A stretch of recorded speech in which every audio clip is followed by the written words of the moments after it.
thank you all for being here. It's really lovely that so many people came. A bit of my background, I'm a cellist. I studied at the Guildhall School in London and went on to study with my master's in the US for 3 years. And then I moved back to London in about 2000 and needed money, and I started working. I was straight away offered a work teaching in a group setting, in a group environment, in a very, very difficult school in North London. All the children in that everybody has a different system or model, but this would be the sort of the state system of providing string teaching to children who are about the age of 8, which I think is year 4 or grade 4 here. So they all have to do it. There are 30 of them. There are 2 teachers, and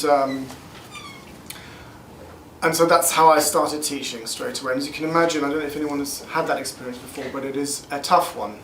You know, I had no teacher training, I had no preparations for this whatsoever, so I was suddenly amongst children who had to do it. And my first experience was that they were using this as an opportunity to get out of their classrooms and drive the teacher crazy as much as possible, because I had no experience. So they wouldn't sit in their seats, they wouldn't listen to anything I had to say, and they made life as difficult for me as possible. And for somebody who's just been studying at university, it was a bit of a shock, because I came from the environment where the student has an objective and they go to their teacher for help to get to that objective, into an environment where the kids had absolutely no interest in what I was trying to teach. And it quickly dawned on me that the one reason for that is that we're not teaching the violin or the cello, we're teaching making music. And if they're not excited or interested in the music that they're making, you're not going to get them on your side. And I felt straight away that there was a need to modify the materials so that it would appeal to them more directly. It would become more accessible. It would engage them.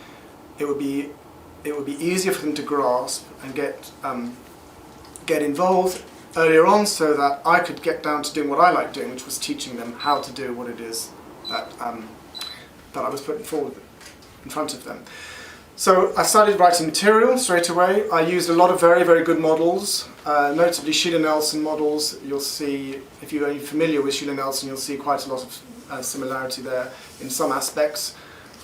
Drawing on other useful material as well, and now all I've done is I've updated the material, I've simplified the way it looks, and I've put some backing tracks on which have much more appeal, or greater appeal to children, and I'm going to show you.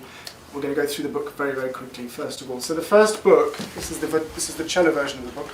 The other thing to notice is that these classes were mixed, so we had violins and we had cellos together. So there was not a lot of material, so a lot of material had to be adapted for that purpose. And after about 9 years of gathering a lot of material together, I was asked for the material by a colleague, and I was about to hand it all to her and say, there's a CD, there's a pile of photocopied papers, and I suddenly thought, well, maybe I should just create the book that I would like to use from now on, based on the stuff that we put together. So I should also mention that this was, over 9 years, was compiled with myself and very, very experienced colleague of mine, Vicky Miller. And over this course, we created a syllabus for about 1 year of learning in a whole class environment. So what works for groups works also really well for individuals, we discovered. So what I'll do now is I'm just going to talk you through it. Behind everything looks very simple. I'm going to go to Willow Waltz now, if you wouldn't mind clicking on the thing. So we're going to go down, that's fine. Whilst it looks pretty simple, you have to remember this book is for children. It's not for teachers, it's not for even parents, it's for children. And the idea is for children to realise that this is their project, this is what they're doing for their own benefit, not anybody else's. So we get to our first piece. So this is in the very first lesson. We will have done our little exercises teaching how to remember the notes of the strings. Everybody has their own way of doing that. And I think it's important, especially in a group, that you give them homework straight away as well. So they get a sense that they have objectives and they're progressing straight away. So this is the first thing that they see. First thing you'll notice is it's completely unintimidating. All I have to say to them is this. It goes like this: D, sh, sh, D, sh, And for 8-year-olds, that's enough. They don't have to explain anything else. And then you talk about either you pluck it in their laps or you get them up on their shoulders. And then we'll play that. And then, if my machinery is working, it should sound like this.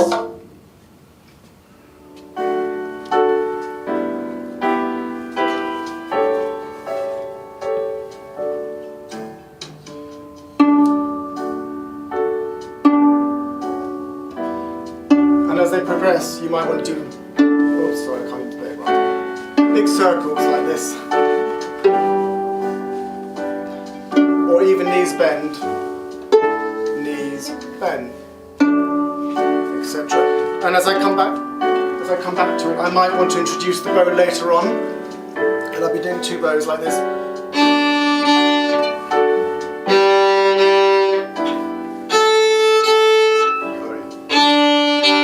Something like that. The idea of that is that all these pieces, the idea is to get the kids to love the pieces, and I normally don't have to force that to happen, they do it anyway. And I'll return to this piece for the whole term, so we'll do it, our terms are about 10 weeks long, and I'll keep coming back to these pieces and then modify them slightly and change them around. Next one please, and the next one.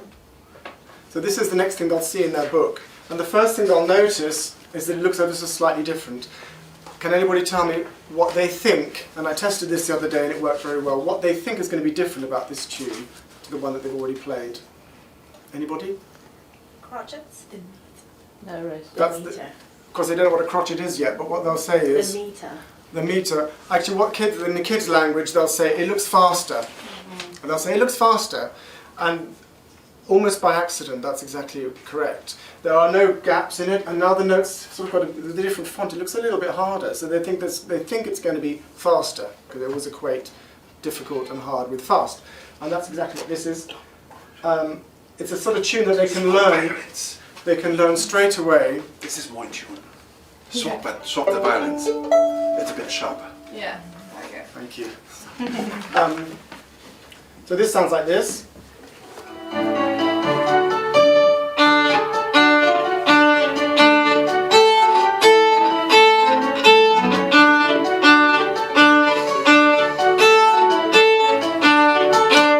Return to it later in the term, you might want to try this. Higgledy, piggledy,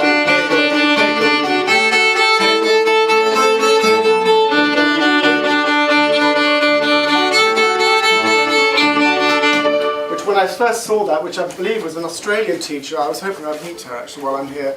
I saw that on YouTube, her doing this, and I thought, what a brilliant idea. I thought it was way too difficult until I tried it with the kids I was teaching, and as long as they know to use a small amount of bow, it's not a problem at all. So that's a way of, again, carrying on with this piece. And I can tell you after a whole year, kids are still asking me if they can play jig at the end of the year. So it's definitely one that carries on. You can also do exercises with hand gestures and things like that, or sitting down, standing up.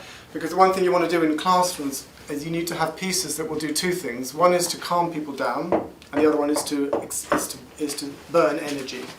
So this is an energy burner. If you want to burn their energy, you have them sitting down and standing up as well.